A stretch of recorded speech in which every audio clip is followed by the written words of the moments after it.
Praise the Lord. കർത്താവായ യേശുക്രിസ്തുവിൻ്റെ പരിശുദ്ധ നാമത്തിൽ ഏവർക്കും വന്ദനങ്ങൾ. ഇന്ന് നാം ഒരുമിച്ച് ചിന്തിക്കുവാൻ ആഗ്രഹിക്കുന്ന തിരുവചന ഭാഗം 119 സങ്കീർത്തനം അതിൻ്റെ 4 വാക്യമാണ്. ആ വാക്യം ഇങ്ങനെയാണ്: നിന്റെ പ്രമാണങ്ങളെ കൃത്യമായി ആചരിക്കേണ്ടതിന് നീ അവയെ കൽപ്പിച്ച് തന്നിരിക്കുന്നു. ദൈവത്തിൻ്റെ മാറ്റമില്ലാത്ത വചനം പൂർണ്ണമായി ആചരിക്കേണ്ടതിന്, അല്ലെങ്കിൽ സൂക്ഷ്മതയോടെ ആചരിക്കേണ്ടതിന്, ഉത്സാഹത്തോടെ ആചരിക്കേണ്ടതിന്, വളരെ സ്ട്രിക്റ്റായി കൃത്യമായി ആചരിക്കേണ്ടതിന് ദൈവം നമുക്ക് ഏൽപ്പിച്ച് തന്ന വിശുദ്ധ ആജ്ഞകളാണ്. ദൈവത്തിൻ്റെ വചനം വെറും സജഷൻസ് അല്ലെങ്കിൽ നിർദ്ദേശങ്ങളല്ല. ഇത് മഹാരാജാവിൻ്റെ ആജ്ഞയാണ്, മഹാരാജാവിൻ്റെ കൽപ്പനയാണ്. അത് വളരെ കൃത്യമായി ആചരിക്കാനുള്ളതാണ്. കാരണം ദൈവത്തിൻ്റെ വചനം കൃത്യമായി ചിട്ടയോടെ ഉത്സാഹത്തോടെ ആചരിക്കുന്ന ഒരു മനുഷ്യനും യാതൊരു ദോഷവും വരികയില്ല എന്ന് ദൈവത്തിൻ്റെ വചനം നമ്മെ പഠിപ്പിക്കുന്നു. യെശയ്യാ പ്രവാചകൻ്റെ പുസ്തകം 1-ാം അധ്യായം അതിൻ്റെ 19 വാക്യത്തിൽ പ്രവാചകനായ യെശയ്യാവ് ജനത്തോട് വിളിച്ചു പറയുന്നൊരു ദൂതുണ്ട്. ആ ദൂത് ഇങ്ങനെയാണ്: നിങ്ങൾ മനസ്സുവെച്ച് കേട്ട് അനുസരിക്കുന്നു എങ്കിൽ ദേശത്തിലെ നന്മ അനുഭവിക്കും. മറുത്ത് മത്സരിക്കുന്നെങ്കിലോ വാളിനിരയായിത്തീരും. അപ്പോൾ നിങ്ങൾ പാർക്കുന്ന ദേശത്ത്, പ്രിയമുള്ളവരെ, കാലാകാലങ്ങളിലായി ദൈവം നമ്മെ ഓരോ ദേശങ്ങളിലാക്കിയിരിക്കുകയാണ്. നാം പാർക്കുന്ന ദേശങ്ങളിൽ നമുക്ക് അനുഭവിപ്പാനായി ദൈവം നമുക്ക് വേണ്ടി ഒരുക്കിയിരിക്കുന്ന ധാരാളം നന്മകളുണ്ട്. വ്യക്തിപരവും കുടുംബപരവും സഭാപരവും ഒക്കെയായ ശാരീരിക, മാനസിക, ആത്മീക നന്മകളുണ്ട്. അത് നമുക്ക് വേണ്ടി ദൈവം ഒരുക്കിയിരിക്കുന്ന, ദൈവം റിസർവ് ചെയ്തിരിക്കുന്ന നന്മകളാണ്. ആ നന്മകൾ നമുക്ക് വേണ്ടി വെയിറ്റ് ചെയ്യുകയാണ്. അത് അതാത് സമയങ്ങളിൽ കാലതാമസം നേരിടാതെ അവകാശമാക്കി എടുക്കുവാൻ വചനം പറയുന്നു. നിങ്ങൾ മനസ്സ് വെച്ച്, ദൈവം പറയുന്ന ആലോചനകൾ, ദൈവവചനത്തിലെ വിശുദ്ധ കൽപ്പനകൾ മനസ്സുവെച്ച് കേട്ടനുസരിക്കാൻ തയ്യാറാകുമ്പോൾ ദേശത്തിലെ നന്മകളാൽ നാം അനുഗ്രഹിക്കപ്പെടുവാനിടയായിത്തീരും. യഹൂദ ജനം 70 വർഷത്തെ ബാബിലോണ്യ പ്രവാസത്തിൽ പോയ ചരിത്രം വിശുദ്ധ തിരുവെഴുത്തിൽ, പ്രത്യേകിച്ച് യിരെമ്യാവിൻ്റെ പുസ്തകത്തിൽ നമുക്ക് കാണുവാനിടയാകും. പ്രവാചകനായ യിരെമ്യാവ് യഹൂദ ജനത്തോട് വിളിച്ചു പറയുന്നു. അതിൻ്റെ 29-ാം അധ്യായം, ജെറമ്യാ ചാപ്റ്റർ 29 വേഴ്സ് 7, 7-ാമത്തെ വാക്യത്തിൽ യിരെമ്യാവിലൂടെ യഹോവയുടെ അരുളപ്പാടുണ്ടാകുകയാണ്: നിങ്ങളെ ബദ്ധരാക്കി കൊണ്ടുപോയ ദേശം, ബാബേൽ ദേശം, കൽദേ ദേശം, ആ ദേശത്ത് നിങ്ങൾ 70 കൊല്ലം പാർക്കണമെന്ന് ദൈവം നിശ്ചയിച്ചിട്ടുള്ള കാലാവധിയാണ്. ആ കാലാവധി പൂർത്തീകരിച്ച് നിങ്ങൾ ആ ദേശത്ത് നിന്ന് മടങ്ങിയുള്ളൂ. എന്നാൽ 70 വർഷം പാർക്കാനായി പ്രവാസ ജീവിതത്തിന് വേണ്ടി ദൈവം നിങ്ങളെ കൊണ്ടുവന്നിരിക്കുന്ന ആ നാട്, ആ നാടിൻ്റെ നന്മ അന്വേഷിച്ച്, ആ ദേശത്തിൻ്റെ നന്മ അന്വേഷിച്ച് ആ ദേശത്തിന് വേണ്ടി പ്രാർത്ഥിക്കുക. പ്രവാസികളായി ലോകത്തിൻ്റെ വിവിധയിടങ്ങളിൽ ചിതറിപ്പാർക്കുന്ന വിശ്വാസ സമൂഹത്തോട് ഈ വചനത്തിൻ്റെ വെളിപ്പാടിൽ ഞാൻ വിളിച്ചു പറയട്ടെ: നിങ്ങളായിരിക്കുന്ന രാജ്യം, നിങ്ങളായിരിക്കുന്ന ദേശം, നിങ്ങളായിരിക്കുന്ന പട്ടണം ഏതു തന്നെയായാലും, ആര് ഭരിക്കുന്നതായാലും, ആ ദേശത്തേക്ക് ദൈവമാണ് നിങ്ങളെ കൊണ്ടുവന്നതെന്നും ആ ദേശത്ത് നിങ്ങളെ ആക്കിയിരിക്കുന്നതിന് പിന്നിൽ ദൈവത്തിന് വലിയ ഉദ്ദേശമുണ്ടെന്നും തിരിച്ചറിഞ്ഞ് നിങ്ങൾ പാർക്കുന്ന ദേശത്തിൻ്റെ നന്മ അന്വേഷിച്ച് ആ ദേശത്തിനു വേണ്ടി പ്രാർത്ഥിക്കുക. ഒന്നുകൂടെ പറഞ്ഞാൽ, നിങ്ങൾ ജോലി ചെയ്യുന്ന സ്ഥാപനത്തിൻ്റെ നന്മ അന്വേഷിച്ച് ആ സ്ഥാപനത്തിന് വേണ്ടി പ്രാർത്ഥിക്കുക.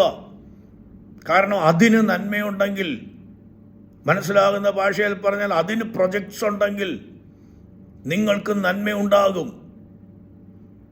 ആകയാൽ ദൈവത്തിൻ്റെ വചനം ഉത്സാഹത്തോടെ അനുസരിച്ച് നന്മ അനുഭവിപ്പാൻ പരിശുദ്ധാത്മാവ് നമ്മെ ക്ഷണിക്കുകയാണ്. കേൾക്കുന്ന ദൈവത്തിൻ്റെ വചനങ്ങൾ, ദൈവത്തിൻ്റെ ആലോചനകൾ, ദൈവത്തിൻ്റെ ആജ്ഞകൾ, ദൈവത്തിൻ്റെ അരുളപ്പാടുകൾ ഒന്നും നഷ്ടപ്പെടുത്തി കളയാതെ 107 സങ്കീർത്തനം 10 വാക്യത്തിലേക്ക് നാം കടന്നു വരുമ്പോൾ അവിടെ ഒരു കൂട്ടം ജനത്തെക്കുറിച്ച് ഭക്തൻ രേഖപ്പെടുത്തിയിരിക്കുന്നു. അത്യുന്നതൻ്റെ വചനത്തോട് മത്സരിച്ച ജനം, ദൈവത്തിൻ്റെ ആലോചനയെ നിരസിച്ചു കളഞ്ഞ ജനം, പാലിക്കേണ്ട അനുഷ്ഠിക്കേണ്ട ദൈവത്തിൻ്റെ ആലോചനകളെ പുറങ്കാലുകൊണ്ട് തട്ടിക്കളഞ്ഞ ജനം. അവിടെ പറയാണ്, അവർ ഇരുളിലും അന്ധതമസിലുമായി പോയി, അരിഷ്ടതയാലും ഇരുമ്പ് ചങ്ങലകളാലും ബന്ധിക്കപ്പെട്ടു പോയി. എന്നാൽ ഏതൊക്കെ കാലഘട്ടങ്ങളിൽ എവിടെയൊക്കെ ദൈവത്തിൻ്റെ ആലോചന പരമാർത്ഥ ഹൃദയത്തോടെ ആരൊക്കെ അനുസരിച്ചിട്ടുണ്ടോ അവരുടെ മേലൊക്കെ ദൈവാനുഗ്രഹങ്ങൾ വന്നിട്ടുണ്ട്. എല്ലാ ഏരിയകളിലും, ജീവിതത്തിൻ്റെ എല്ലാ വശങ്ങളിലും ദൈവിക അനുഭവിപ്പാൻ കഴിഞ്ഞിട്ടുണ്ട്. ആവർത്തന പുസ്തകം 28 അധ്യായം 1 മുതൽ 14 വരെയുള്ള വാക്യങ്ങളിൽ പഴയ നിയമ ഇസ്രായേലിന് മോശ നിർദ്ദേശങ്ങൾ നൽകുമ്പോൾ വളരെ വ്യക്തമായി പറയുന്നു, നിങ്ങളോട് കൽപ്പിക്കുന്ന ദൈവത്തിൻ്റെ വചനം. 1-ാം വാക്യമാണ് അതിൻ്റെ കണ്ടീഷൻ, അതിൻ്റെ വ്യവസ്ഥ. 14 വരെയുള്ള വാക്യങ്ങളിൽ അനുഗ്രഹങ്ങളുടെ വലിയ കൂമ്പാരം.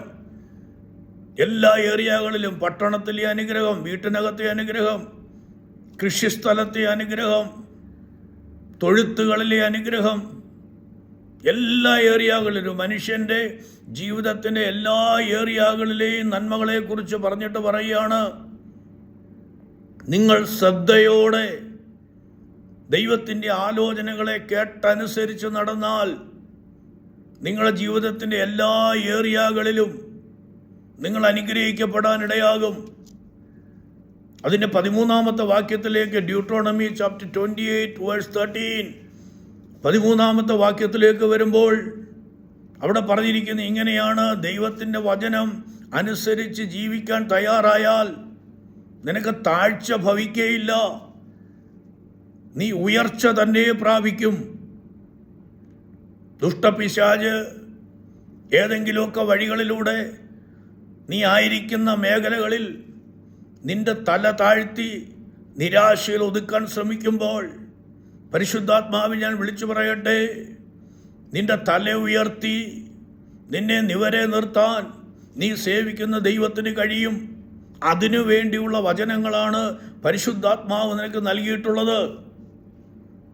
ആ വചനം ശ്രദ്ധയോടെ അനുസരിക്കാൻ തയ്യാറായാൽ, കാരണം ആവർത്തന പുസ്തകം 29-ാം അധ്യായം ഡ്യൂട്രോണമി ചാപ്റ്റർ 29 വേഴ്സ് 28, 28-ാമത്തെ വാക്യത്തിൽ നാം ഇങ്ങനെ വായിക്കുന്നു, മറഞ്ഞിരിക്കുന്ന കാര്യങ്ങൾ ദൈവമായ യഹോവയ്ക്കുള്ളതാണ്, എന്നാൽ വെളിപ്പെട്ട സത്യങ്ങളുണ്ടല്ലോ, വെളിപ്പെട്ട വചനങ്ങളുണ്ടല്ലോ, അത് അനുസരിച്ച് നടക്കാൻ നമുക്കും നമ്മുടെ മക്കൾക്കും വേണ്ടിയുള്ളതാണ്. ആവർത്തന പുസ്തകം 30-ാം അധ്യായം അതിൻ്റെ 3-ാമത്തെ വാക്യത്തിൽ, ഡ്യൂട്രോണമി ചാപ്റ്റർ 30 വേഴ്സ് 3 വളരെ വ്യക്തമായി പറയുന്നു, നിന്റെ ദൈവമായ യഹോവയുടെ വാക്ക് നീ പൂർണ്ണ ഹൃദയത്തോടും പൂർണ്ണ മനസ്സോടും ശ്രദ്ധയോടെ അനുസരിച്ച് ജീവിക്കാൻ തയ്യാറായാൽ നിന്റെ ദൈവമായ യഹോവ നിന്റെ സ്ഥിതി മാറ്റും. നിന്റെ ദൈവമായ യഹോവ നിന്നോട് മനസ്സലിയും. Praise the Lord. ദൈവം മനസ്സലിഞ്ഞ് ദൈവം സ്ഥിതി മാറ്റുവാൻ, ശരീരത്തിൻ്റെ സ്ഥിതി, മനസ്സിൻ്റെ സ്ഥിതി, ആത്മീക സ്ഥിതി, ഭൗതിക സ്ഥിതി, അതൊക്കെ മാറ്റുവാൻ മഹാദൈവം വിശ്വസ്തനാണ്.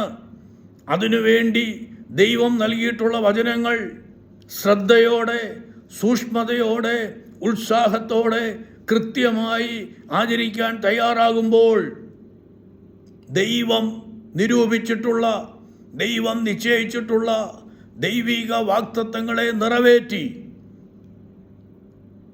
തല ഉയർത്തി.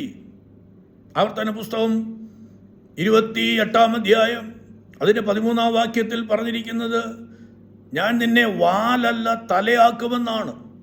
നിന്റെ തല ഉയർത്തി ആരുടെ മുമ്പിലും എവിടെയും നിവരെ നിൽക്കത്തക്ക നിലയിൽ ജയോത്സവമായി നടത്തുവാൻ കർത്താവ് ശക്തനാണ്. ആകയാൽ ദൈവത്തിൻ്റെ വചനം മനസ്സിലാക്കിയ ദൈവത്തിൻ്റെ വചനം, വെളിപ്പെട്ട് കിട്ടിയ ദൈവത്തിൻ്റെ വചനം, പൊരുള് തിരിച്ചു കിട്ടിയ ദൈവത്തിൻ്റെ വചനം, അഭിഷക്തന്മാരിലൂടെ ദൈവം അരുളി ചെയ്ത ദൈവത്തിൻ്റെ വചനം, അത് കൃത്യമായി ആചരിച്ചുകൊണ്ട് കർത്താവ് ഒരുക്കുന്ന നന്മകൾ അവകാശമാക്കി ജയകരമാകുന്ന ജീവിതം നയിച്ച് നിത്യതയ്ക്ക് വേണ്ടി ഒരുങ്ങുവാൻ ഈ വചനങ്ങളാൽ കർത്താവ് എല്ലാവരെയും സഹായിക്കട്ടെ. Thank you. God bless you all.